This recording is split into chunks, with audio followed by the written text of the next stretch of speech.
And away we go. Today's video is a special step-by-step oil change tutorial for the VXL Cultus. Shout out to Magna Tech and their wonderful team for allowing me to film this and walk you all through the step-by-step undercarriage tutorial for the VXL Cultus. You want the best your car can get? We've got it here at Magna Tech. I have linked their socials and their location down right into the description. What's more is these guys even have a cool car detailing studio right next to their shop. Here is the oil drain plug right over here. This is just simply screwed off and the oil is drained right into the oil drain vessel. You have to position your oil drain vessel a little bit towards the back because, pressure in liquids. That black drum thing that you see on the other end of the oil drain plug is your oil filter. That also gets replaced with each oil change. It is usually not advisable to run the same old filters because you'd be surprised by how many people I've got a confession out of who did this all for cost cutting.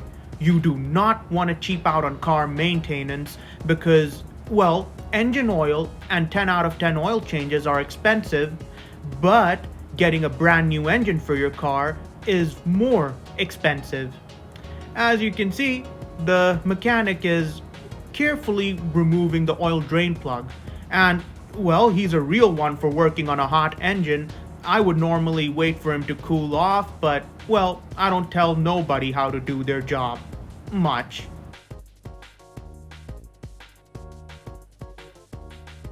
As you can see, we've carefully removed the oil drain plug and we're draining out all the old oil into the oil collection vessel. You gotta wait for all the oil to be drained in. And the oil looks like you'd expect used oil to be. I mean, I've clearly seen worse. There's no metal shavings or any foreign substances, not from the looks of it, and absolutely no sludge. So yeah, I guess we're good to go. The next step, as you can see, is that we're now removing the oil filter. It's totally normal for some oil to flow outside of your oil filter. You have to drain every last drop of the old oil before you screw on the new oil filter and you put the oil drain plug back in. Another important detail you should note is that both the oil drain plug and the oil filter have to be hand tight only. You do not want to tighten it more than the hand tight specification, which is more than enough. Because if you tighten it too much, you could end up either threading the oil drain plug, and a 30-40 minute job could literally take you all day. And of course, when you don't have new oil in, there is nothing to keep it inside of the system. It's better to just leave the car there rather than drive it, because that's just asking for a seized engine. So with the oil filter carefully removed, now all we need to do is put the oil drain plug back in and the new oil filter.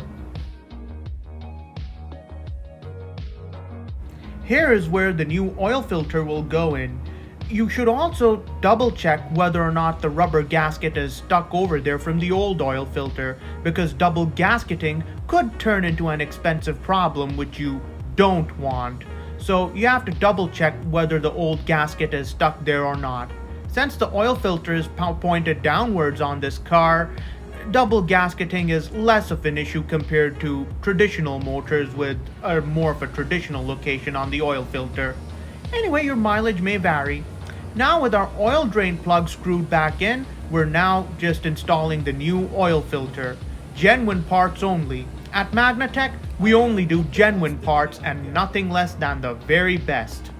Okay, so now we're good to go, but we gotta tighten the oil filter just about right.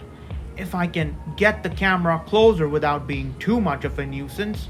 Yeah, you will most likely need a specialized tool for removing, replacing, and installing new oil filters, but again, it has to be hand tight. If you can feel enough resistance that you don't need to tighten it any further, then your oil filter and oil drain plug are tight enough. Now we're going to be changing the air filter in the car, because where I live it is unusually dusty. So you have to change your air filter, your cabin filter, and of course with each oil change, your oil filter. Man, these new generation of cars have made their air filters more complicated to reach. Normally, I removed the plastic engine cover and installed the air filter, but well, the guys at Magna Tech are skilled enough they don't even need to take the extra measure that I take. Well, I'll just let him cook.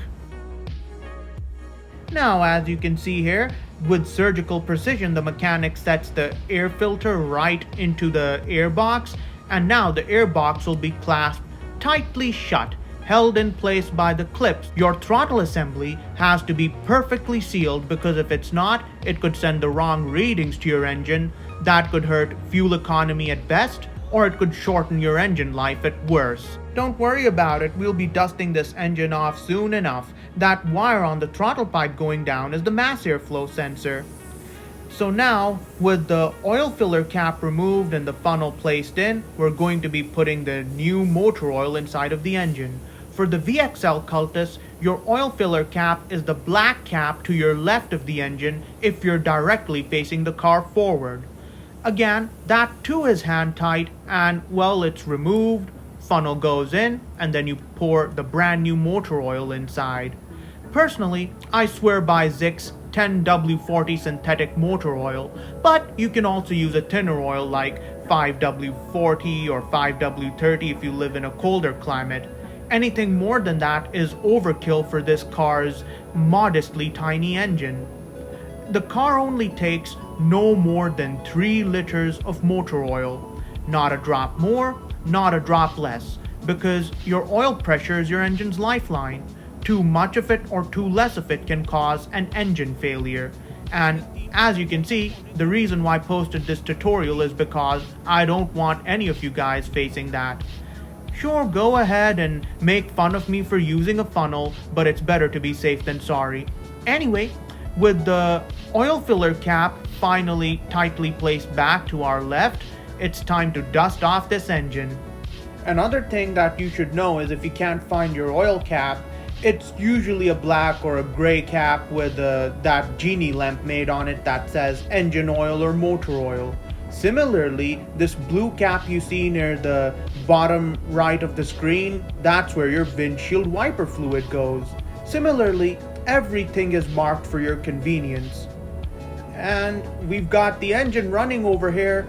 In the video it doesn't look as shaky, but outside of the video in real life it looked a little bit more shaky than I would have liked, but that's a 3-cylinder engine for you. They have balancing issues, and well, this ain't no Lexus LS400s, but I think you can just simply, balance a glass of water on it. One that's half full, I should add. And here is our box of 10W40 Zic motor oil that's fully synthetic, available at Magna Tech.